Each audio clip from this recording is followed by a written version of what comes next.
Hello, beautiful souls. It's Dr. Danny, physician astrologer. Welcome to my channel. Welcome back to my channel, and shout out to all of the new channel members. Today, we are going to discuss Venus through an entirely new constellation. That's right. She has been spending the last 5, 6 months in the constellation of Pisces, going through a retrograde and then finally going direct. And right now, we're in the middle of a Venus Chiron conjunction, and Venus is waning trine to Mars. And on the 7th of June, she's going to move into constellational Aries. That's right, guys. We are doing constellational astrology on this channel. So if you're doing tropical and you hear me say she's moving into Aries, it may sound like I'm behind the times a little bit, but I'll show you the sky and we can actually observe planet Venus's movement. This is also a special time in the next few weeks. Her transits through Aries, she will go through what's called the maximum Western elongation, meaning that from our perspective here on Earth, if you look to the morning sky before sunrise, you'll see Venus at the highest she will be during her morning star phase. After that, she will slowly begin every morning a descent towards her superior conjunction with the sun, which will occur in January of 2026. So we're going to look at all of that. We're going to dive into the archetype of Venus through the normal Venus archetype energy that we have been studying. We will dive deep into each transit. That it's actually the weekend as she transits from Pisces to Aries, where there's a lot of big energy.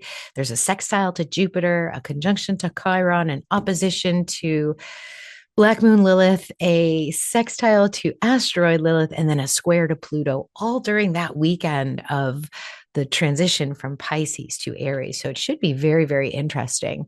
Then we have an Ophiuchus full moon this month on the 11th. Then we have the 89th day of the Fibonacci countdown from when Venus was in her inferior conjunction with the sun at the height of her retrograde. So lots to talk about, lots to go through. At the very end of this presentation, I have added a bonus decode.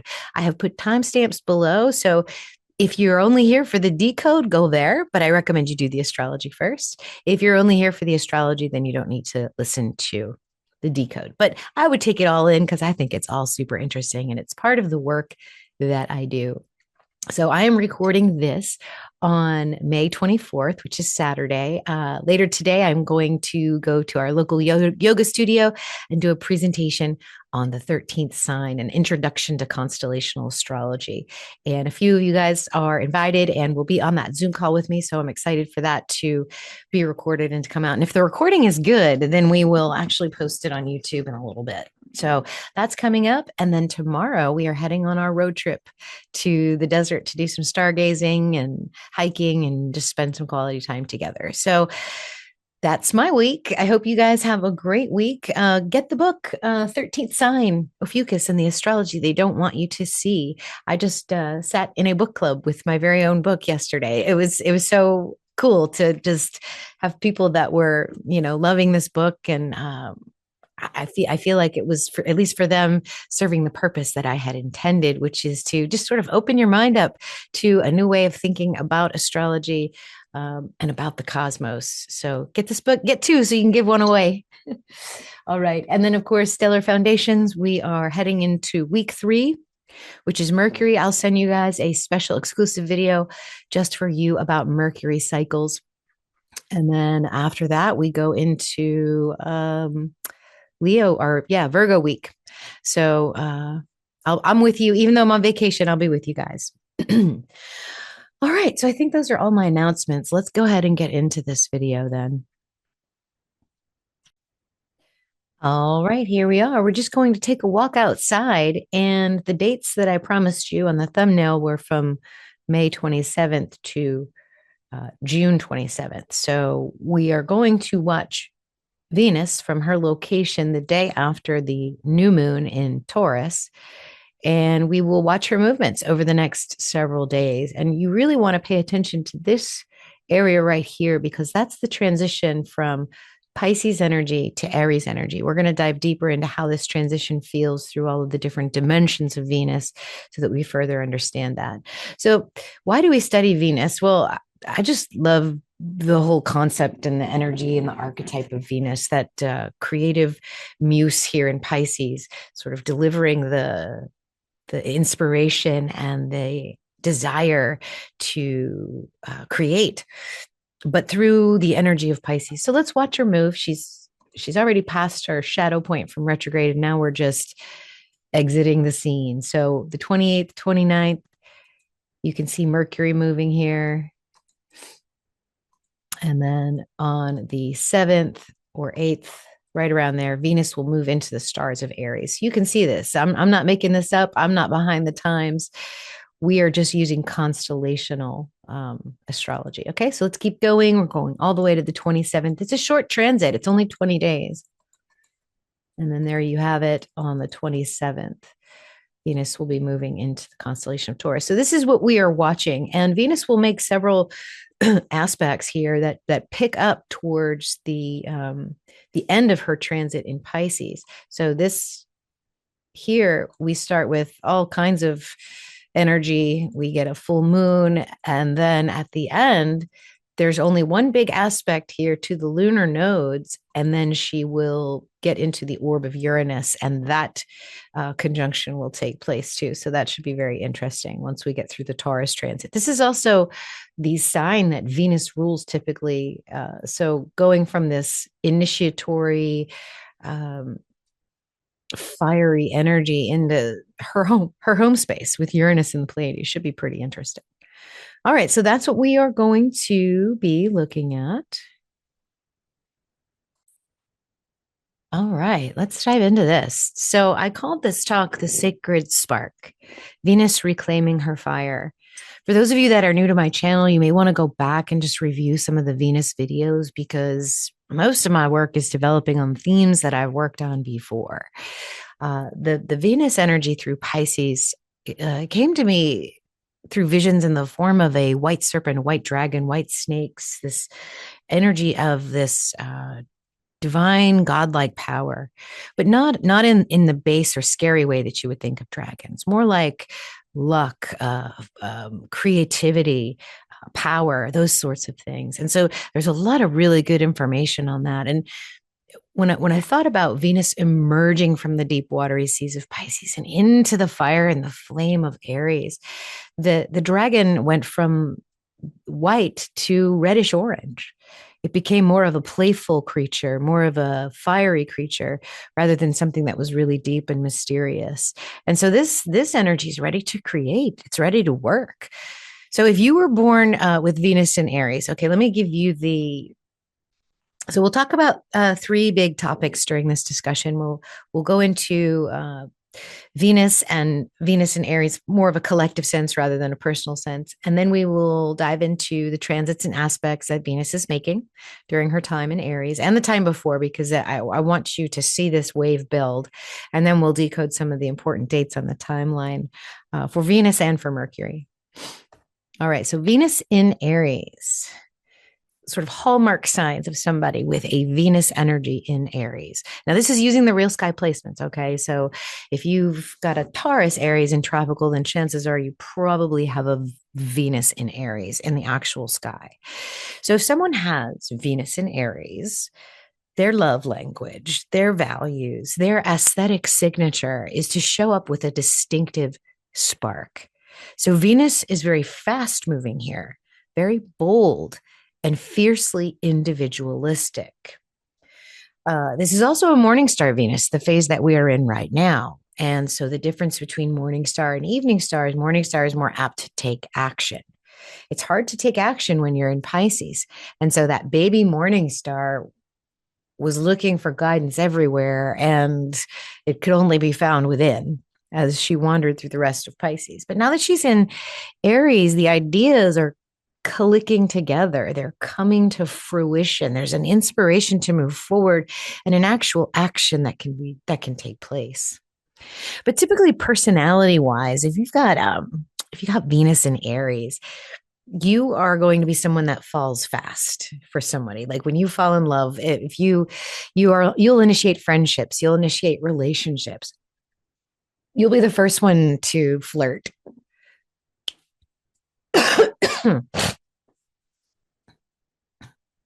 You're also someone that's not going to ask permission, right? You're going to see something you want, you're going to go for it. So you'll get all excited about talking about someone new almost instantly. You might hear things like this from a Aries Venus. I don't know why, but I just had to text them. Or I love people that are direct with me. So when you hear that from somebody, you might want to look at their chart. They may have an Aries Venus. They also value independence in their relationships. So I need space to do my things. I love hard, but I have to feel free.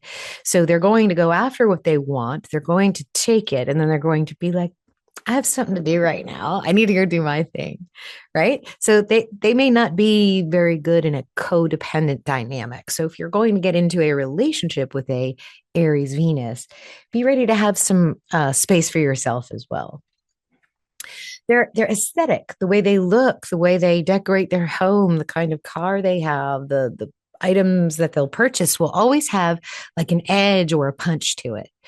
So there's always a bold streak. So sharp eyeliner, strong silhouettes, daring haircuts, unexpected combinations. It's just an energy that's like not afraid to be seen and to be seen boldly. These energies are often very direct and unapologetic. So you're not going to find a coy or game playing Venus here.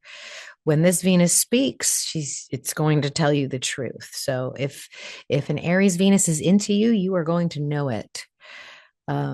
If they create art, their art is going to be full of life force and rawness rather than refinement. So a little bit less of a refined Venus here.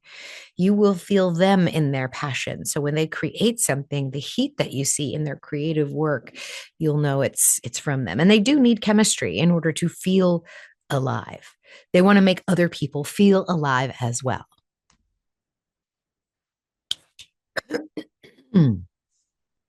Aries Venus will get bored if things do not evolve quickly. So, thriving on momentum, thriving on action.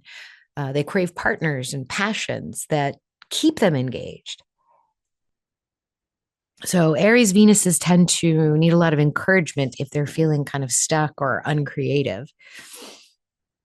Also, they don't like drama in relationships either. You'll find that the minute it gets like deep and heavy and dark, or games are being played, they're all you'll see are their elbows. They're gone. Um, they often need something exciting to look forward to, and they will always be up for trying something new. So, the final thing about this is there tends to be a warrior energy. You have to remember that when we think about Aries, this is the sign that Mars rules. So when you have Mars energy, like the planet of Mars, the hotel of Aries, and Venus walks in there, she's going to be drawn to warrior archetypes. So themes of battle, initiation, courage, um, physical strength, strong will. This will be a very strong person, especially if it's on the ascendant. If Aries Venus is on the ascendant, so these are like badasses with heart, yeah, and they'll resonate with the underdog or rebel energies in a big way. So very different from Pisces energy, personally and collectively. I'm excited to see how this manifests in our collective. Let me forward this slide for us. Hold on a second. So if you want to know where your Venus is, you'll go to drdane.com and click on free chart calculator. It'll generate a chart for you. Then you look for the Venus symbol. And right now we are studying Venus in Aries. So this is the middle of her transit here. But that's a free resource. I don't even need your email for you to use that. You can use that every day if you need to. Eventually you'll want to get software though, for sure. So who's Venus? So we've gone through some of these archetypes before. We've even decoded them to make sure that they meshed with what we were working with. But what I thought I would do is take this, there's about 5 of these, take this energy, these sub archetypes, and compare and contrast Pisces with Aries energy. So when this shift comes on the 7th of June, you can assess yourself. Am I feeling this shift? And if you are, then you are tapped into Venus energy. And that's wonderful because she's the billionaire planet. She's the source of our immortality. She's through our creative legacy. She's the high priestess of desire. We're going to get into all of that. So let's see what was Venus, the billionaire planet, like in Pisces. Well, in Pisces, it's different. There's no action. You just sit and you receive. You magnetize wealth, not by effort, but by attraction, by energetic alignment. So, the ideas of generosity, spirituality, emotional, all of it is just so multidimensional because it's an embodiment of abundance, not just knowing how to get money. That's more of Mercury's job. Mercury kind of knows how to do the transactions and knows the value and knows who to go to get it. Whereas when Venus just sits and aligns, things come to her. So her abundance here in Pisces is through beauty, compassion, and the merging of souls. That's where all the abundance comes from, through love, through that universal love and connection and generosity. But in Aries, when you add Aries energy to this and Mars, there's still a magnetism. In other words, the billionaire planet definitely attracts things. But now, even as a morning star, she can take action confidently, boldly. Venus will initiate. She'll become the entrepreneur of the soul. And wealth is not just attracted, it's claimed. So now that she's done attracting all that magnetic energy through Pisces, now she can claim, she can say, yes, that is mine. So she's not just waiting for abundance. She is moving towards it, and not as a beggar, like, no, that's mine, give it to me, but as a sovereign being of creation. So this is nice. This is like a breath of fresh air. We move from sort of that manifesting mentally to actually taking physical action in the real world. Now, in terms of the path to immortality, Parvati Kumar wrote a wonderful essay, and it's called The Path of Venus. And he discusses how Venus attains enlightenment through the experience of the senses, and the creative acts, the procreative acts of Venus necessarily manifests the creative legacy of your soul. And so the more you create, the more you leave behind here, children, progeny, creative ideas, or things that you build and leave behind. That's your path to immortality. That's how your name is remembered. And so Pisces energy, where we're coming from now, this is an ego dissolution, but that's in order to access the eternal, which is where immortality is. She is the mystic lover, surrendering to that divine union with the oversoul, with source. And that devotion's expressed through art and suffering. That's Pisces energy, right? And all of that ends up being transmuted into beauty. So remembrance, sacrifice, martyrdom, this is all very Pisces energy. But now we're moving into the fiery flame of Aries. And so now we can access immortality through legacy, through courage, through bravery, writing your name in fire, right? Choose a direction and dare to exist fully in that incarnation. This is a Venus that will stand on the ground, that will stand her ground, that will actually fight for what she loves and believes in. So there's no dissolving here. This is actually having a clear purpose and a clear direction and saying, I will be remembered because I dared to act on my passion. So remember, that path to immortality while Venus is here is through the action. Take action. Another dimension of Venus that is so beautiful is the cosmic womb. Okay, the inspiration and the divine power of source moving through your nadis, through your chakra system. This is Venus. This is where all your creative ideas and all of your manifestations start, from the middle, from inside of you. And in Pisces, the cosmic womb is the oceanic void, right? All seeds are going to be gestated and built in the oceans. And it's fertile ground. It's a divine matrix, but it's all an unformed possibility, like the quantum foam. There's a nourishing here through presence, stillness, mystery. There's an infiniteness here. Everything kind of begins in Pisces when we think about Venus and the cosmic womb. But now we're adding that spark, that fire of Aries. The seed breaks open. We're still in the dark here, right? So imagine the seed underground, and the soil begins to warm, and the water moisturizes the seed, and then it breaks open. That's this moment here. It's the initiation of life, the moment of conception itself. So this is the thrust that propels that first cell into form. Movement is what nourishes Venus energy now. Daring nourishes Venus energy now. The will of creation and the spark is born in this energy. So I love the idea of Aries being an initiator and beginning something, and thinking of Venus as the cosmic womb, because now there's a small fire that just begins to grow and grow and grow. And yes, now we have the high priestess of desire. So when we think about the act of experiencing sensations, that's how Venus attains her wisdom. Part of the many sensations of this physical realm is that energy of desire, that energy of wanting something and needing something.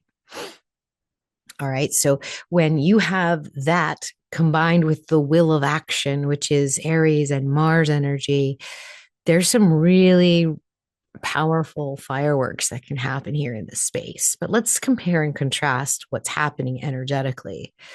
So in Pisces, it's more of a sacred longing, right? She's yearning to be in union with the beloved, with source, with the Christ consciousness. And that can be manifest through fantasy, through poetry, soulmates, ecstatic and sacred unions, right? Guiding others into the waters of their own yearning. The power here is magnetic surrender, right? But now we get to Aries, a completely, it's like flipping the script. Desire becomes raw, embodied, and unapologetic. This energy is no longer waiting to be chosen. It will choose you, right? There's a pursuing energy here. There's a flame of desire here rather than a surrender of desire. And there's a burning, and the desire actually burns and sparkles rather than subsumes and dissolves. So this could be very interesting for relationship energy. Be very careful. This is such powerful energy. You want to use it responsibly. You want to be very sacred and graceful with this energy. But very powerful for creation for sure. So if you're a creator, if you an artist, this is going to feel amazing for you as Venus moves through Aries in terms of that part of your aspects. And finally, Venus is the keeper of the codes of creation. So I've shown you all before Venus's orbit and how that encodes phi and the Fibonacci sequence, and how that underlying code is what literally creates form, energy into matter. And I wholeheartedly believe through all of my decodes that this is one of Venus's roles, is to spirit into matter. And you do that through knowing the codes of creation. Like, how does this actual matrix work? And she knows this. And so through Pisces, the difference here, what we're going to feel in terms of that is that currently in Pisces, we're holding a silence, right? Codes are accessed through intuition, through dreams, through sacred memories. They're felt. They're not spoken, right? There's stuff coming through that we know is really profound, but we can't verbalize it. We're just surrendering to it. We're just being with it. So it's a sacred transmission. It's in the shadows. But now in Aries, there's an activation of these codes. There's a transmission now that can actually be spoken and understood. These codes are manifest by becoming the fire and living them out loud. So this is the Venus who will speak the truth. Truth in Aries is so important because it just comes out. It comes out without any polishing. It comes out without any regard. It just needs to be expressed and it's an explosion. Like, it can't be stopped. So the way that this works is showing the way that you give it to others is by be power in motion. So taking those codes and watching the transition from energy into matter. This is the movement. This is what's happening here as we move. So Venus is like the potential of everything in Pisces. And in Aries, it's the courage to choose something, to refine, to burn away what's no longer working and to emerge larger, more sovereign. Um, think of it like this: if you have the scene of a painter trying to think of the next piece they're going to paint. In Pisces, Venus is the idea. And in Aries, she picks up the brush and starts to paint. The creativity flows through matter and into form. So it's beautiful energy. We are going to look now at the cycle where we are. You all have seen this before if you've followed any of my work. This is not drawn to scale. When you look at this intensityogram of Venus's energy, we just went through a retrograde period. This was from, I want to say, March 1st all the way to April something. I can't remember the dates. This date right here was the inferior Venus star point, the closest Venus gets to planet Earth. And so we've just done that. Venus entered Pisces around January of 25 and will exit Aries right around here in June of 2025. So she spent 4 months here with a retrograde cycle and just got out of shadow at 21 degrees of Pisces. And on the 31st, on 5/31 of 25, Venus will reach her maximum Western elongation that we talked about. So it'll be the longest or the highest that Venus is in the sky as a morning star.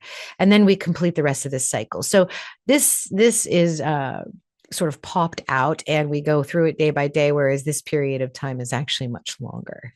She spends most of her time between retrogrades, not with this intense energy. So we're going to be business as usual with Venus as she decreases in her morning star action. But what's so interesting about this part of the cycle from maximum Western elongation to superior conjunction, this is going to be about 6 months. And you can think of this as like the third quarter of Venus's cycle. And if you understand lunar phases, you can make an analogy to that. So where we have the new moon, where we have sun and moon together and it's new moon, then we have first quarter, then we have the full moon, then we have the third quarter, and we go back to the new moon. And this is also this is the dark moon, then it swells and then the energy peaks and then we go to the new moon. So it's sort of the same idea.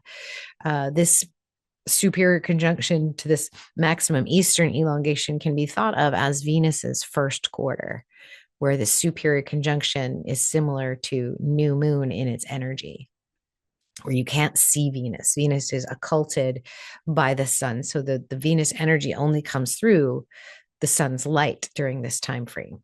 Whereas on this side of her cycle, Venus is right there in our face, and the closest planet that ever gets to Earth is sitting right there. In fact, she's so close that her gravity affects our tides. Minimally, yes, in terms of the relativistic effects of the moon and the sun, Venus is, definitely a smaller fraction, but it's there, which I think is amazing. And so we went through this whole timeline the last few months, really analyzing this retrograde and its inflection points, but it's all been in Pisces. So like almost a whole like death and rebirth here in Pisces. I often equate this energy to, this is the conception here. And then this is the birth. So this part of her phase is a pregnancy. This is the birth.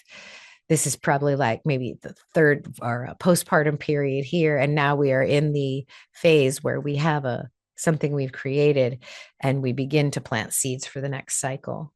So don't worry, I'll be letting you guys know that by the time we get to January, I think it's the 6th, January 6th of 26, to get ready to start planning for your next large creative cycle, because it's about a 20-month cycle with Venus. So you have to have a nice attention span if you're going to watch these cycles and to participate in this creative. You're always doing it anyway, but if you want to do it consciously, then you follow videos like these so you know where you are and you know what energy is appropriate. You don't want to waste all your energy on a a vibration that's going to give you a lot of resistance. You want to work with it, right? So you shouldn't be building now.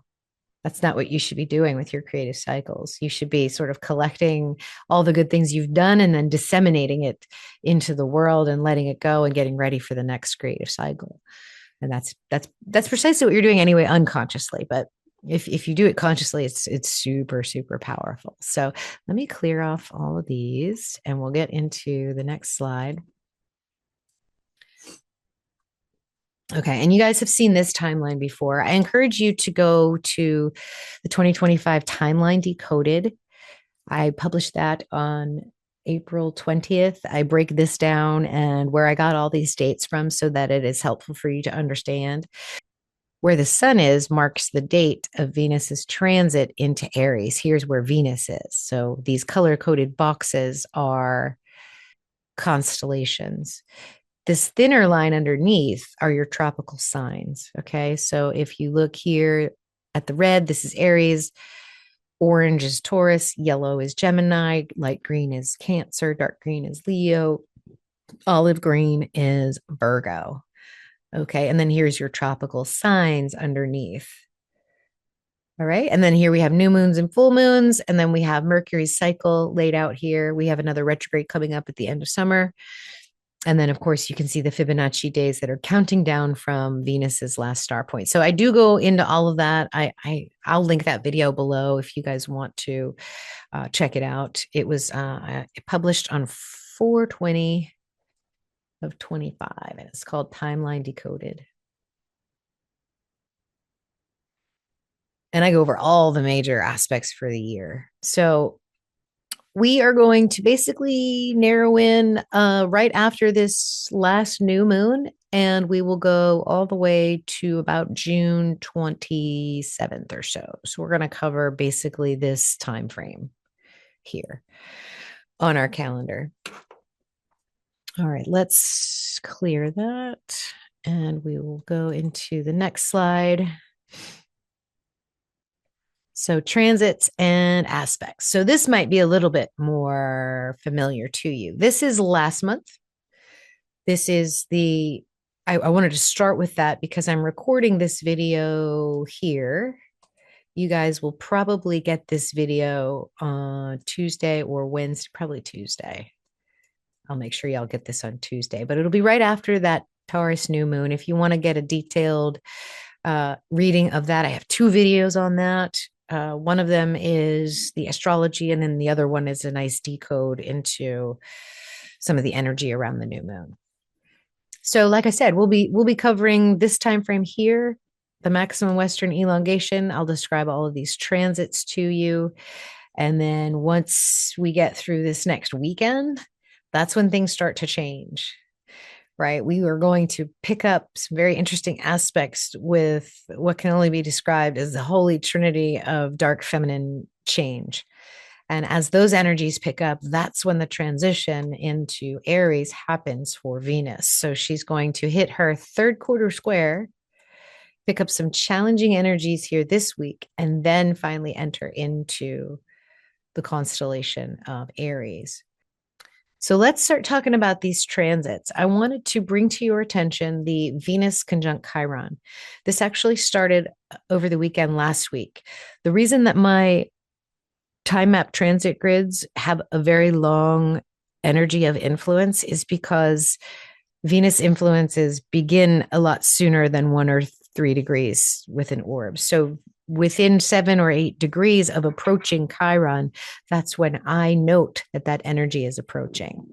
So it appears like a long transit. Okay. Venus conjunct Chiron from 5/24 to 6/8. So before Venus steps into Aries and puts on that Aries armor, her last interaction in Pisces is picking up this conjunction to Chiron. Chiron in Pisces is the wound of the disconnection to spirit, but it is also how we can be great. So if Chiron shows our greatness, there's a spiritual greatness. There's a spiritual vulnerability here. There's also a pain around being too much, being too passionate, being too impulsive. But I think if we take this energy and we integrate it, so it's basically revisiting our old wounds in terms of our relationship and our connection to source, our greatness within that spiritual realm, and how we heal that. Right. So we could go into a state of despair here where all of these wounds are revisiting and we're noting our imperfections. But I think what a really nice opportunity is to dig in these last couple of weeks here in Pisces and really come to a place where you can accept your imperfection, because those imperfections are ultimately your form of greatness. That's where you step into your full creativeness in grace. And I think if we can accept those parts of ourselves through this time, it makes the energy of Aries that much more authentic and true. Because think about it, if you come through there with like all these wounds and victimhood mentality and, oh, it's never going to be like it's supposed to be, then you will manifest that. Um, that Aries energy, instead of being initiatory and exciting and fun and ready to go, it's going to be like, all right, now I have to destroy things. And maybe that is your path. Maybe that's this cycle. That's what you need to do right now. You need to kind of dig in, find out where those wounds are, and get rid of things that are not serving you. Because I think once we hit that third quarter of Venus's energy, we get a boost here with Jupiter and Venus in a sextile. This is actually a really, really wonderful energy. So everything that Jupiter touches, Jupiter wants to expand. And so Venus will be in an opening sort of a aspect, which is the sextile. It's an opportunity. It can be helpful. You don't have to use it. It's just a window. But this starts at the onset of this third quarter of Venus's cycle. And it's from the 31st to the 7th. So it's almost as if you get a spiritual boost from Jupiter, which rules Pisces traditionally, right? That's where both Chiron and Venus are right now. You get a little bit of boost from that spiritual guru here over this next weekend. So expand into that healing, expand into that gnosis of yourself, of where your true creative power and abundance lies. Jupiter is in Taurus as well, which is Venus's house. So they actually have a dispositor relationship. And I'll show you that chart here shortly. But so Venus is in Pisces, which is Jupiter's house, and Jupiter is in Taurus, which is Venus's house. And they're in a sextile to one another. The billionaire and the millionaire planet are opening a door for you to really examine yourself and your wounds in this last part of Pisces so that you can begin fresh, hot, and on fire when Venus enters the stars of Aries. Okay, let's see. There it is. There's that Chiron conjunction at 36 and 36. 36 in the 5 cipher is creativity. So if you can channel your angst, your wounds, your imperfections into something creative, I think this energy will be very, very nice. It will be very good. It should help us. Relationship wise, this is a holy relationship energy. This feels like if there's a relationship here, if there's a catalyst within relationship energy, that it opens us up to sacred and spiritual energy. All right. I love that. There's that. There's Jupiter right there at the critical degrees of Taurus, no less. So you can see these two aspects. All right. And then finally, we get to the trifecta of Plutonian and chaos and dark feminine energy. This is very, very, very interesting. I think the biggest part of this is the Venus square to Pluto. And I believe that the Lilith energy is actually going to be very, very helpful in managing this square. This is intense. Let's break this down. So I moved the calendar up a little bit so that we could see the new energy and we can see this transition of what the month of June holds for us. So I'll go back again. This is the last week here.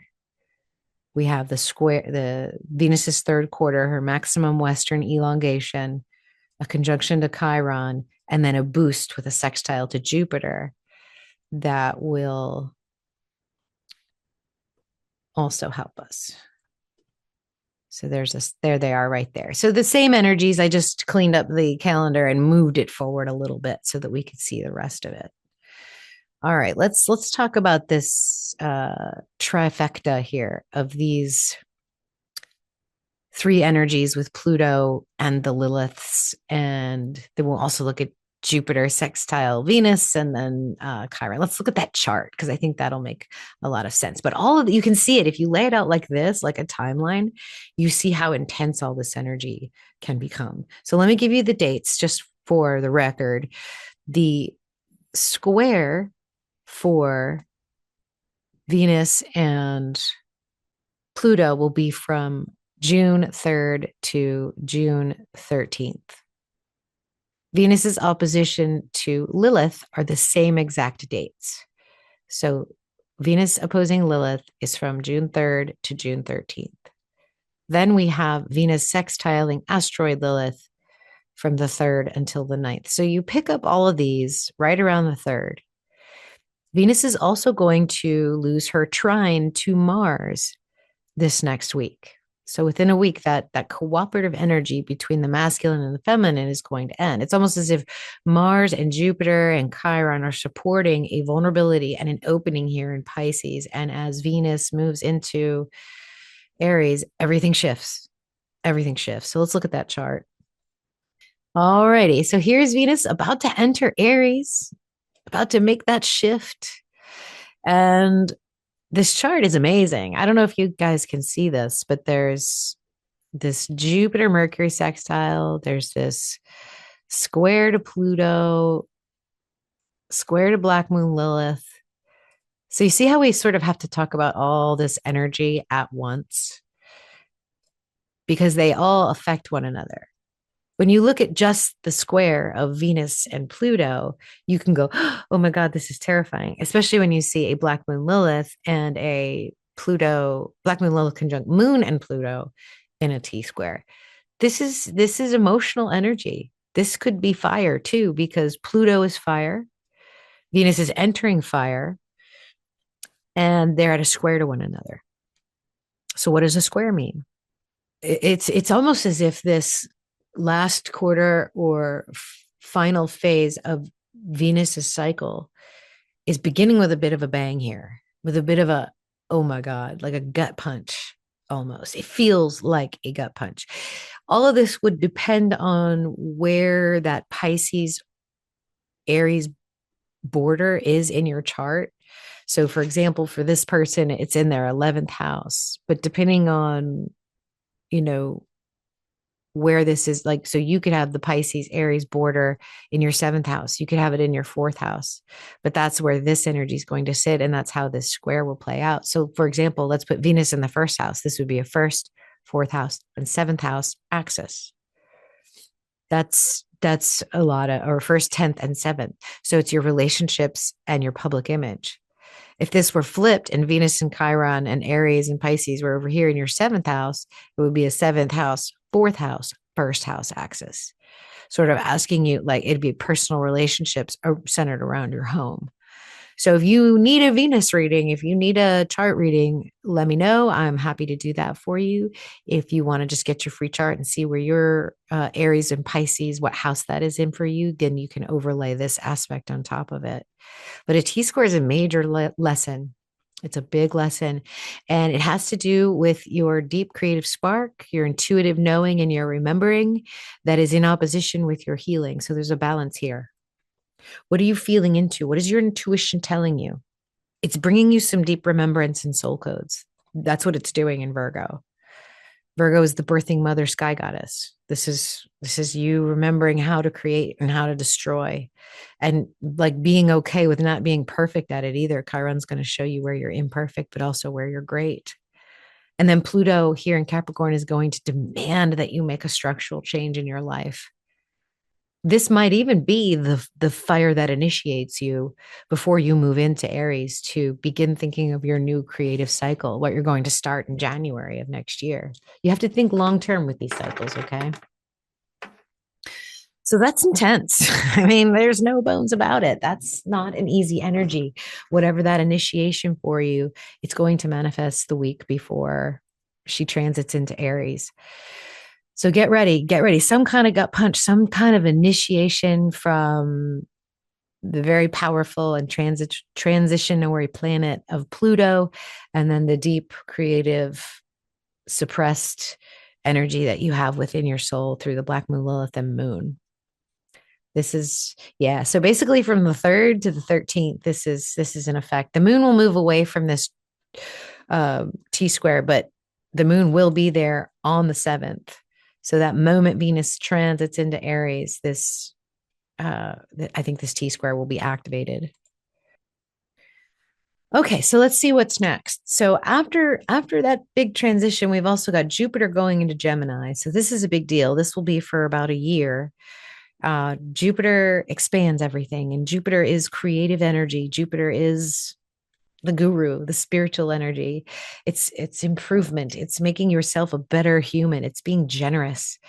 So any type of Gemini energy that you have in your chart will be expanded and opened up as Jupiter transits through there. I've got Venus, Saturn, and asteroid Lilith in my Gemini, so that'll be a fun transit for me. I'm looking forward to it actually, because Jupiter will trine my natal Jupiter in Aquarius as it transits through Gemini. So anything that you have in Aquarius will also be in a trine to Jupiter during Jupiter's transit. All right, let's see what's next. All right, so then we have this interesting angle here. This is Venus making a golden phoenix angle to the south node, right here at the end of this transit with Black Moon Lilith and squaring to retrograde Pluto. Let's look at that. So I've moved ahead a few days just so we could see. This is right around the Ophiuchus new moon. This is actually the day of the Ophiuchus new moon, so or full moon. So here we go. We have moon in Ophiuchus. It's a full moon reflecting back the energy of the sun in Taurus. And then we have Venus over here, a few degrees into Aries, making this golden phoenix angle back to the south node. Now, I've been studying this angle. I don't know if I have all of it down yet, but we've decided to go with Golden Phoenix because I think there's a duality within this aspect. One is the underlying symmetry and coding that created this angle through pi, phi, and the fine structure constant.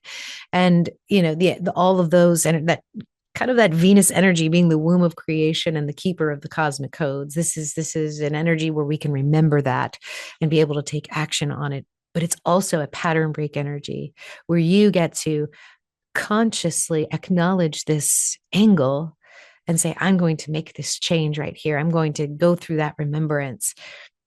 There might be a letting go here too, because Ketu has just entered into Leo. So now it's this is on my life path journey, the cusp between Virgo and Leo is birth. So there's a moment of birth here, a moment of rebirth here through the energy of this cosmic moon. So that's amazing. That's something to look forward to. Let's look back at the calendar and fold that into our greater timeline. This is from the 11th to the 13th, which is during that full moon in Ophiuchus. So right here as those energies wane off. And then look at this. There's almost an entire 10 days of no aspects to Venus, which is pretty incredible.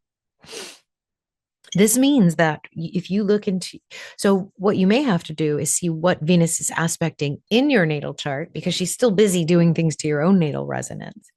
And then also see if there are any planets that are activating right now your natal Venus. That's a big part of the Venus forecast, the personal Venus forecast that I do for you guys. I give you 3 months. So we go way ahead in time. If you ordered one like today, for example, you would get all of June, July, and August for your Venus transits, and they would be personalized to you. So while Venus and Pluto might be making a square in the actual sky right now, there could, or not have any aspects during these 10 days between the 13th and the 23rd, she could potentially be making aspects to your natal chart. So, but for the sky, for the collective, really no drama with Venus for those 10 days. She's going to go and pass through her 89th day, which is a Fibonacci number, away from her star point, which was on the 22nd of March. So between the 22nd of March and this day, the 19th of June, is 89 days. That's all that means. Nothing fancy. So from 3/22 to 6/19 is 89 days. And that's one of the Fibonacci numbers. And this number 3 is the third time that moon has hit 19 degrees of Pisces since the eclipse on the 29th of March. Okay, so it's just the third time that the moon has circled around to that point. And then after this day, the sun actually moves into the constellation of Gemini. Tropical astrologers will tell us it's Cancer. But again, we looked at the sky. We saw where the sun was. It's nowhere near Cancer at the moment. And then Venus at the end of the month will pick up this aspect to the lunar nodes. It'll be a sextile to the north node in Pisces and a trine to the south node in Leo. In fact, they may already be in Aquarius and Leo at this point. And then we finish with a Gemini new moon, and Venus moves into the constellation of Taurus on the 27th of June. So let's see what else we can dive into. I think there's a couple more things I wanted to talk to you about with this particular transit. Yeah, I wanted to show you the last day of this transit and to show you how different the aspects were with Venus at the beginning as she transits into Aries versus as she's moving into Taurus. So all of these energies play out into how Venus transforms through linear time. So here's that chart. And isn't that just a beautiful, wonderfully symmetric chart? This is fantastic. Let's look at this. So Venus is now finally finished with Aries. In a day, she's going to move into Taurus, be conjunct with Uranus. She's still holding on to that opposition to Black Moon Lilith a little bit. And that'll be in and out because as she moves through this space. But look at this. The only square is nothing. There's no square. There's no square to Venus. Just a trine and sextile and then an opposition as she moves closer to Uranus. But can you see this pattern? Do you see this kite that's being formed here between Mercury, Uranus, Saturn, and Neptune? And then Black Moon Lilith holds the bottom. And then this kite, this is like the focal point of it. So as Venus moves closer towards Uranus, we're going to have this really amazing energy to start that. So I think end of June is going to be a good time for Venus. It's always nice when she moves through her own stars. There'll be a bit of stability, except this guy is really the only wild card. Uranus can do unpredictable things. And when Venus and Uranus get together, it should be very interesting. But what I want to talk to you about is this aspect to the lunar nodes that Venus is aspecting. She's creating this sextile to the north node and a trine to the south node. And yes, south node is now in Leo.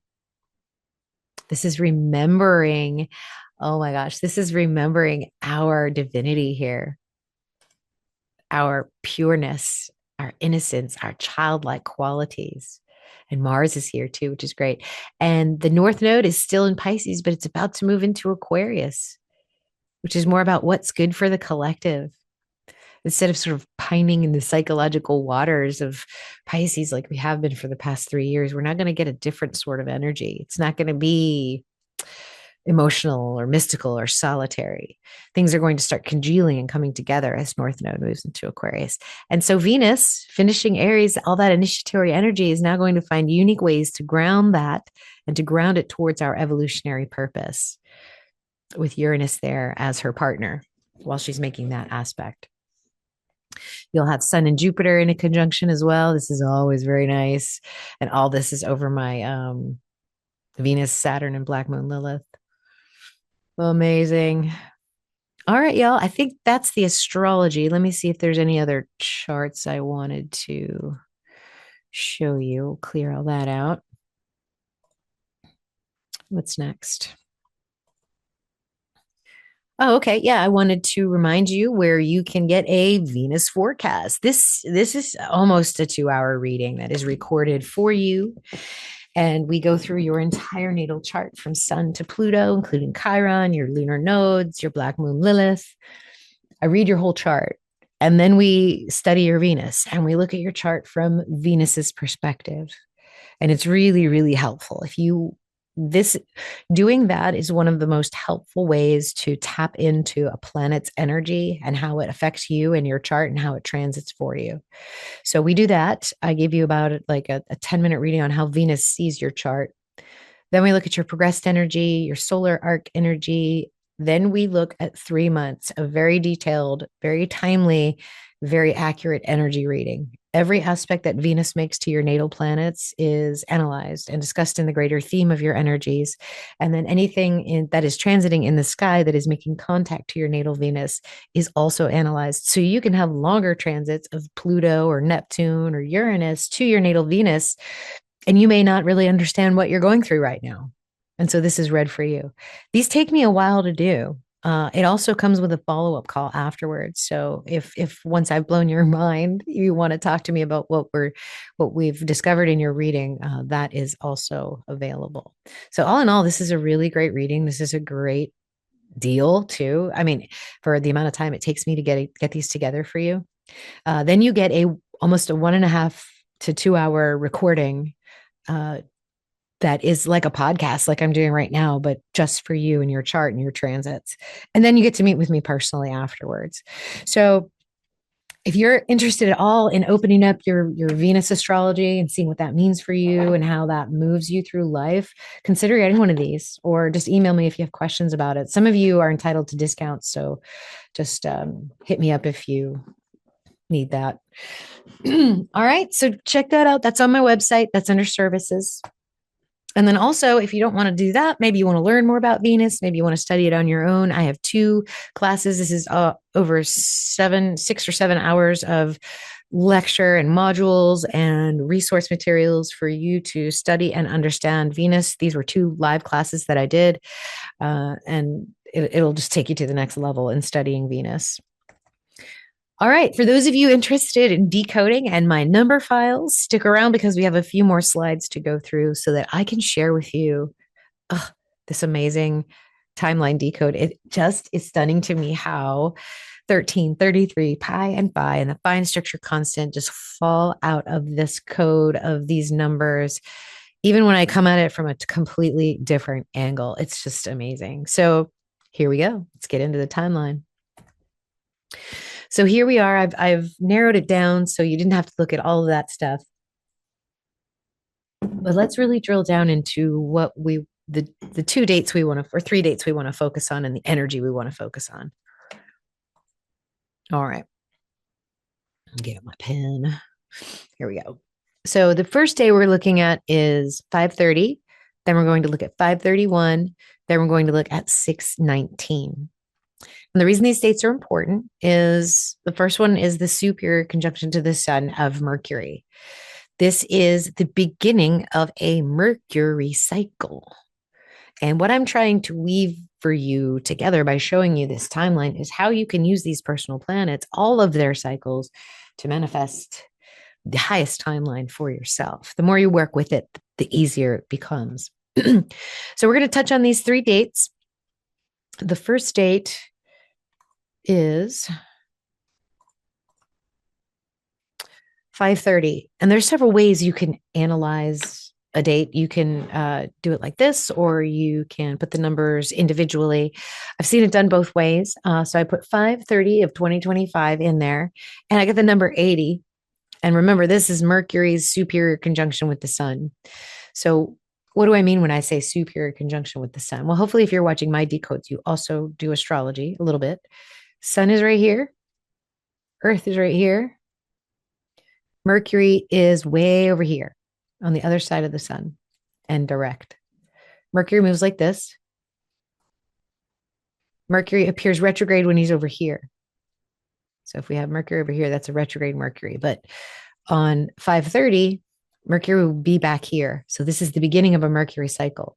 This is the lowest energy of Mercury. And as Mercury swings around, goes retrograde, faces Earth between Sun and Earth, that's the intensity. That's the peak of retrograde. Then retrograde ends, and this cycle continues and continues and continues. Watch this. So that is a discussion of Mercury's cycle with the superior conjunction. This is a great day to like manifest, to set your intentions, to be mindful of what it is that you want, because by the time you get to the retrograde period, you will be able to manifest these things. So ask and answer. Start slow. Ask for something simple that you don't have that you want on 5:30 and watch it manifest and come to you in July when the retrograde is at its peak. Okay. So this is fun. If you take 80 and you look for it in the periodic table, you actually get Mercury. So 5:30, the date of Sun and Mercury's superior conjunction with the Sun is 80. I love it. Is Mercury. Sun and Mercury in Taurus, you put all those words together, you get the number 88. And let me clear these drawings to show you that Mercury takes 88 Earth days to go around the sun. Okay, so that's Mercury's orbit, the orbit that we just drew, that Sun and Earth, and here's Mercury. This orbit takes 88 days. And Sun and Mercury in Taurus, which is where they are when they're conjunct, because if the Sun is here, then Mercury is also here. We get 88. All right. So there they are together at 16 degrees of Taurus, if you're using midpoint boundaries. So as long as you're using one system, you can use these degrees to help you. Now, if Mercury had a RX next to it, that would be an inferior conjunction. But because there is no RX and Mercury is direct, that is a superior conjunction. Ra is 88 in the periodic table of elements. And if you add the atomic number and its atomic mass together, 226 plus 88, you get pi. So take out your calculators, add 88 to 226, and you get 314, which is the numeric digits of pi.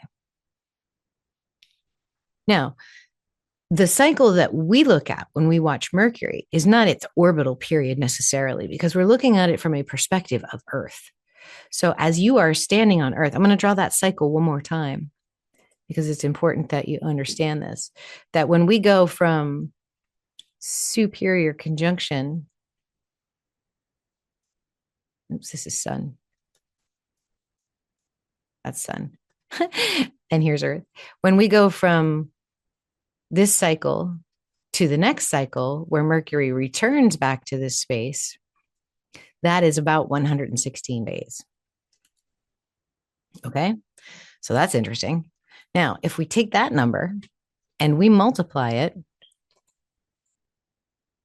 by pi, we get about the length of a year, which I think is very interesting. So you're going to get 3 of these cycles every single year. You're going to get a superior conjunction to the Sun at least 3 times within one solar year. And Sun is, if you use Chaldean numerology, if you put that word into the Chaldean numerology cipher, SUN is 365. Interesting, isn't it? These connections are amazing. And then you have the words Mercury conjunct Sun is 77. Now, 77 is the atomic number for iridium. And look at that. Iridium has a dragonfly. We've seen this number before. We've seen the dragonfly. That kind of pops up in our code sometimes too. So let's put the words dragon and fly into the phi cipher, and we get 13 and 33. Isn't that fun? So dragon is 33 and fly is 13. And of course, 13 in the phi cipher is also 33. So again, this is all connected to that code around the circle and the spiral. Now, the other thing that's happening right after the superior conjunction to the sun is Venus's maximum Western elongation. And that's an interesting energy too, because again, this is that third quarter of Venus's cycle, the last part of it, where we're disseminating, where we're letting the creation grow, where we're letting the baby grow and letting it go and getting ready for our next creative cycle. So that starts a week before Venus enters Aries. And if you put maximum Western elongation into the phi cipher, you get 1, 2, and 3. And anytime you see 1, 2, 3, that is pi. That is pi, because if you take the numbers of pi, 3, 1, and 4, and you multiply them such that you have 41 times 3, you get 1, 2, 3. So this is pi. Okay. This day is May 31st of 2025, and we get the number 81 if we put that in the ciphers. It doesn't matter which cipher you use because numbers are numbers. And I just wanted to verify when it actually was. And it was interesting that I got 45 degrees, because if you take the word Fibonacci, you get 45. And part of what we study with Venus and the phi is that phi is derived from the Fibonacci sequence. And that's very interesting. And also on my DNA decode, 45 comes up with polymerase. And so there's some codes coming through here on this day. I didn't go really deep into these numbers, but I just wanted to sort of give you the words behind what we are observing astronomically, astrologically, and numerologically. Now, 81 appears at the 33rd decimal digit of the golden phi string. So if you go to subidium.com and you want to search the irrational string of digits in the golden ratio, 1.618, etc., put 81 in there, it'll be the 33rd and the 34th digit. So that's a nice synchronicity there and taking us all the way back to 33. You can also put the date into the cipher as individual digits. So 5312025, and you get 18, and then you get the inversion of 81, but they both reduce to 9. So the point is that no matter which way you do it, it will always reduce to the same number. So they both reduce to 9, but they're inversions of one another if you do the two different methods. Now, morning star Venus, because this is the peak of her morning star energy, is 84. 84 appears at the 18th decimal digit of pi. So we did the phi to find 31, and now we have the pi digits to find the date with the words morning star Venus. So that's how you can connect 18 and 84, the date of the highest morning star, back to pi once again. Stuff's amazing. And it's slide 55, which is also a Fibonacci number. Now, Venus's cycle, she's got two, just like the Mercury has an orbit, which is one length of days, and a synodic cycle, where its conjunction with the sun is every 116 days. Venus also has that. So her orbit is about 224, 225 days, and her cycle with the sun is a 20-month cycle, or 584 days. And these numbers are also interesting too. Oops. When I use different recording processes, my slides do different things. Okay. So if you take 224 and you divide that by phi, the golden ratio, this here, you get approximately 138, which is the Phoenix energy, the golden Phoenix angle. So I think that's very interesting. All the planets have some sort of permutation where you can calculate 137, 138, 139, and it's using pi and phi. It's very interesting. 584, if you divide that by phi, you get 360 days, which is the circle. It's that chart that we look at, that 360 degrees of a circle. So we have pi and phi together. This is how you can turn a circle into a frequency, which is what the planets are doing. These circular objects, spherical objects, are emanating a frequency that comes at us in the form of a wavelength with a certain kind of energy. That's basically how it all works. So there's your pi. So pi and phi all together. All right. So now we are moving on to the next day, which is the 19th of June. And this day is notable because you can see the moon is here at 19 degrees of Pisces. This is where the solar eclipse on 3/29 occurred. And every time the moon hits that, you get an eclipse point. Right? So the moon has 19 degrees, 19 degrees. I just like to monitor that point before and after eclipses because it's a reverberation in space-time of that energy. Okay. And the when we look at the bigger timeline, you will see 321 counting up towards the September eclipse that's coming. Again, that's at different degrees. So I'm watching the moon hit 19 degrees. What days does that actually happen? And interestingly enough, it corresponds to a day when Venus hits one of her Fibonacci numbers, the distance from March 22nd. So this is eclipse point. This is the third eclipse point. So we've had the eclipse, we've had eclipse point 1, eclipse point 2, and then eclipse point 3. And that's where we're landing here on the 89th day from Venus's star point on 6/19. So let's look at that day. Let's see what we're evaluating. So this is an Aries Venus, and that comes to 41. And 41 is the 13th prime number. So that's awesome. That's a 1 + 1 = 2 right there. 12 Aries, which is 12 degrees. It's where Venus is 33. These 12 and 21 are also pi and phi. 13 is 33. Let's find the day, the card for the day. So we're going to go down to June 19th and we get the Jack of Clubs. So we're going to pop that card out and we'll put that right there. There's actually 34 degrees between Moon and Venus right now, or on this day, because they're the two energies we're analyzing. Let's see just how far apart they are, if there's any numerology within the degrees. So if you count from Venus's degree at 12 and Moon's degree at 19, this is 10, 20, 30. So we have 30 degrees right here, and then we have 2 degrees on either side. So that's 34 degrees. So if we know there's 34 degrees and we've got our 24th card, did you know that the 34th card in the tarot is the same exact card as the Jack of Clubs? For the moon and Venus to actually be that far apart in such a way that they point to this card, the Knight of Wands, which is the Jack of Clubs, it's just amazing to me. Like, and within hours, it'll be at 33, which will be the Page of Wands, which can also be associated to the Jack of Clubs. But there you have it. So the Jack of Clubs is June 19th. It's the 24th card. The degree distance between Moon and Venus is 34 degrees, and it's the Knight of Wands, which is the same card. The number 89, which is the day we're at, is the 24th prime number, which is the Jack of Clubs. Okay.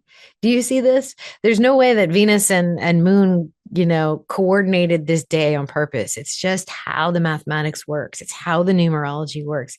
It's how these energies come together. This is not magic. This is just a technology that we don't understand. This fine structure of the universe that occurs is amazing.